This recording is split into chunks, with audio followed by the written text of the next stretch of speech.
প্রিয় দর্শক, আসসালামু আলাইকুম। নমস্কার। প্রিয় দর্শক, ভূমিকা দীর্ঘায়িত করব না। শুরুতেই অনুরোধ করি, আমাদের আলোচনা ভালো লাগলে, বস্তুনিষ্ঠ মনে হলে চ্যানেল সাবস্ক্রাইব করতে ভুলবেন না। আর আপনাদের সহযোগিতায় আমরা অনেক দূরে গিয়ে এসেছি। 60,000 সাবস্ক্রাইবারের মাইলস্টোন আমরা পার করেছি আপনাদের সহযোগিতায়। লাইক, কমেন্ট এবং শেয়ার করে আমাদেরকে বেশি বেশি এগিয়ে দিবেন। বের তারা হয়ে কোথায়? তারা বের হয়ে যায় নাই, তাদের বের করে আনা হয়েছে। তাদেরকে বের করে এনেছে জামাত, তাদেরকে বের করে এনেছে বিএনপি, তাদেরকে বের করে এনেছে পাকিস্তানের আইএসআই, তাদেরকে বের করে এনেছে ইউনূসের সরকার। দণ্ডপ্রাপ্ত আসামি, কোনো নিয়ম মানে নাই। যেখানে বলা হচ্ছিল যে আওয়ামী লীগের লোক পেলে তাকে ধরবা, পরে মামলা দিবা। আর যারা সাজাপ্রাপ্ত আসামি, কেউ কেউ মৃত্যুদণ্ডপ্রাপ্ত, তাদের পক্ষে কেউ জামিনের আবেদন করে নাই, তারা জেল থেকে বেরিয়ে আসছে। এই মানুষগুলোকে আনার পরে জঙ্গিবাদ তো উস্কে যাবে। আর এই মানুষগুলো না আসলেও জঙ্গিবাদ উস্কে যেত। এখন আপনি আমাদের সংসদের দিকে তাকান। আরে ভাই, দেশটাতে কত, আপনি দেখেন না, একজন এমপি কে দেখে একটা সেনাবাহিনী লোক টিজ করেছে, ওই যে জঙ্গি যায়, জঙ্গি এমপি সত্য বলেছে। আমি ভাবলাম ওই সেনাবাহিনী লোকটা চিনিল কেমনে। তো এই যে যে জঙ্গিবাদ, বাংলাদেশ তো শোনেন, পাকিস্তান কি কাজ করে? পাকিস্তান ভিখারি রপ্তানি করে আর সন্ত্রাসী রপ্তানি করে। এটা হচ্ছে তাদের আয়ের উৎস।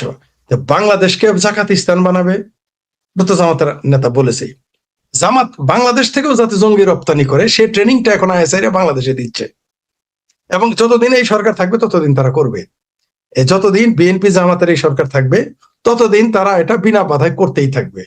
আপনি 7 জন, আবার দেখেন সবচেয়ে বিপজ্জনক, সেই যে সাব্বির আহমেদ লোনি নাকি কি যেন তার নাম, তাকে যে ভারতীয় 8 জনকে গ্রেপ্তার করেছে লস্করে তাইবার, 7 জনই বাংলাদেশি। কত বড় বিপজ্জনক বিষয়। বাংলাদেশ এটা নিয়ে কোনো বিবৃতি দেয় না, সরকার কোনো বিবৃতি দেয় না।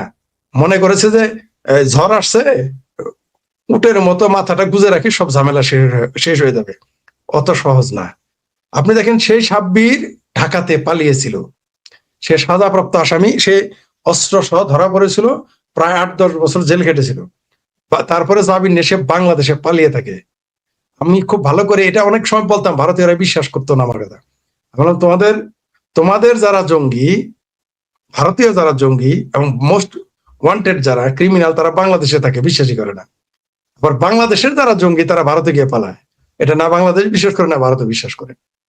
বাংলাদেশের যারা জঙ্গি, তারা গিয়ে পালায় ভারতে, আর ভারতের জঙ্গিরা পালায় থাকে বাংলাদেশ। এটা তো সত্য। এবং এদের জন্য সবচেয়ে ভালো জায়গাগুলো হচ্ছে এই দেশের ক্ষমতাবান এবং মাদ্রাসা। আর ভারতে গিয়ে পালায় যেখানে মুসলিম অধ্যুষিত, অথবা যেখানে মুসলমান পরিচয় আত্মগোপন করে কখনো কখনো তারা থাকে। ভারত বিশাল বড় দেশ, ওখানে তাদের জন্য পালানো আরো সহজ, কারণ তাদের লজিস্টিক সাপোর্ট থাকে। এই ব্যাপারে ভারতের একজন বিখ্যাত সাহিত্যিক আছেন, মাখনলাল চতুর্বেদী। 30-40 দশকে তার লেখা প্রকাশিত হতো। বিখ্যাত মাখনলাল চতুর্বেদী তার একটা বই লিখেছেন। তার বইটার নাম হলো কলা আর সাহিত্য। এই বইটা আমার নাম এই জন্য মনে থাকে, এই বইটা আমি কয়েকবার পড়েছিলাম, তাই মনে থাকে।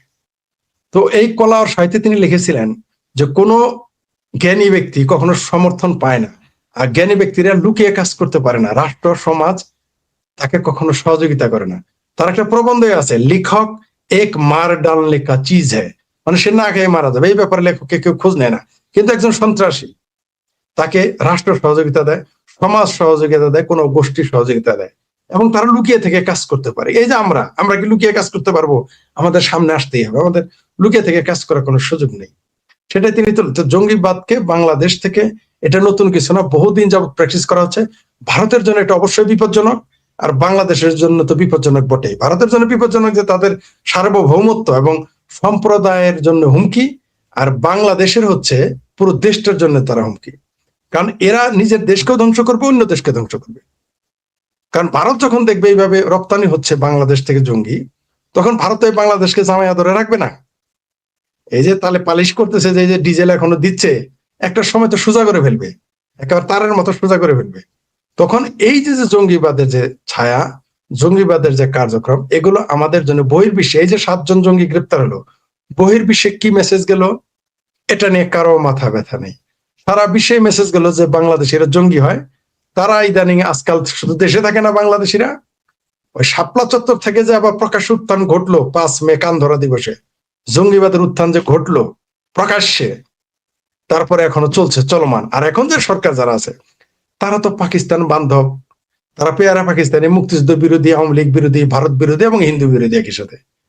এমনকি তারা সরাসরি জঙ্গিবাদে বিশ্বাস করে। লস্করে তৈবা কারা?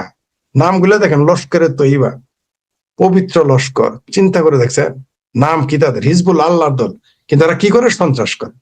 এবং এদের সমালোচনা করলে আমাদের বিরুদ্ধে সমালোচনা করবে, আবার বলে আমরা ধর্মবিরোধী হয়ে গেছি। তারা আকাম কুকাম করবে বলা যাবে না, আপনি বলতে পারবেন না। কোন মৌলবী যদি বলে জিন আমার এসে 10,000 টাকা দিছে মোবাইলে, এটা আপনাকে মানতে হবে, কারণ তার মাথায় টুপি আছে আর গালে দাঁড়িয়ে আছে। সে যত ঠাড়া বাড়া কথা, মিথ্যা কথা বলুক, তাকে মানতে হবে। এই দেশের সাম্প্রদায়িক মানুষগুলো, এই দেশের মানুষের মনে মননে মগজে যেভাবে বাংলাদেশের মানুষকে জঙ্গিবাদে উস্কে দেওয়া হচ্ছে, সাম্প্রদায়িকরণ করা হয়েছে, অদূর ভবিষ্যতে আমাদের বাংলাদেশি হুমকির মধ্যে পড়বে। এই বিশেষ করে লাস্ট সর্বশেষ যে 7 জনের কথা বললেন, এরা গ্রেপ্তার হওয়ার পরে পুরো ভারত কিন্তু নড়ে চড়ে বসেছে, সরকার সহ সাধারণ মানুষ, পুরো দেশের মানুষ। এই যে 15-20 দিন আগে, 1 মাস আগে আবারও গ্রেপ্তার হয়েছিল। পুরো ভারত এখন নড়ে চড়ে বসেছে। এটা আমাদের দেশের জন্য, ভারতের কাছে এবং বিদেশের কাছে আমাদের যে চিত্রটা চলে গেল, আমাদের যে চেহারা প্রকাশ হলো, এটা আমাদের জন্য অর্থনীতি, আমাদের ভবিষ্যতে ভিসা নীতি, এগুলোর জন্য বিপজ্জনক হয়ে যাবে, বুমেরাং হয়ে যাবে।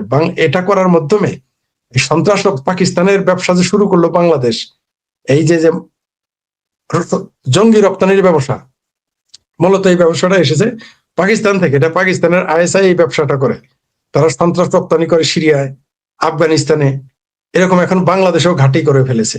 অলরেডি ইউনূস সরকারের আমলে ভারতের পররাষ্ট্রমন্ত্রী অলরেডি এই, এবং অজিত দোভাল নিরাপত্তা যিনি দায়িত্বে আছেন, এরা দুইজনে কিন্তু এই খলিলুর রহমান সাহেবকে 13 নাকি 19 জায়গায়, 17 জায়গায় যে জঙ্গি কারখানা আছে বাংলাদেশে, তার লিস্ট কিন্তু ধরিয়ে দিয়েছিল। এই কথা যে সত্য, এখন এই 7 জন পাকড়াওয়ার মধ্যে প্রমাণ হচ্ছে। আর কত, এটা আমাদের জন্য সরাসরি একটা হুমকি।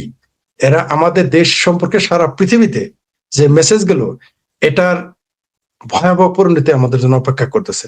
আমাদের দেশ হুমকির মধ্যে পড়ে যাবে। ভারত একসময় বাংলাদেশের মানচিত্রকে ভেঙে ফেলবে তাদের নিরাপত্তার স্বার্থে। কারণ তারা যখন দেখবে পাকিস্তান যেরকম রপ্তানি করেছে সন্ত্রাসীদের করে, বাংলাদেশ থেকেও করবে, ভারতের জন্য এটা ঝুঁকিপূর্ণ হবে। তখন তারা দেখা যাবে বাংলাদেশটাকে ভেঙে ফেলবে। যারা এই যে এত জজবা, পাকিস্তানি জজবায় যারা সন্ত্রাসী হিসেবে ভারতে যাচ্ছে এবং আসতেছে এবং ভবিষ্যতে আসবে এবং যাবে, তাদের জন্য পুরো বাংলাদেশটাই বিপজ্জনক হয়ে দাঁড়াবে। জি, ধন্যবাদ। জি ফরিদ ভাই, ধন্যবাদ। আমি রফিক ভাইয়ের কাছে একটু আসি ব্যাপারে, যে রফিক ভাই খুবই ভয়ঙ্কর তথ্য, সেটা হচ্ছে ভারতে লস্করে তৈবার 7 সদস্য গ্রেপ্তার, যাদের ন্যাশনালিটি বাংলাদেশি বলে জানা যাচ্ছে, বিভিন্ন মিডিয়ায় এটাই প্রচার হচ্ছে। এই যে বাংলাদেশ আর ভারতের মধ্যে যে সম্পর্ক, প্রতিবেশী এবং বন্ধুত্বপূর্ণ সম্পর্ক দীর্ঘদিনের, এই যে সম্পর্কটার মধ্যে এইসব খবরগুলো দুদেশের সম্পর্কের মধ্যে কি বড় ধরনের টানাপোড়েন তৈরি হবে না?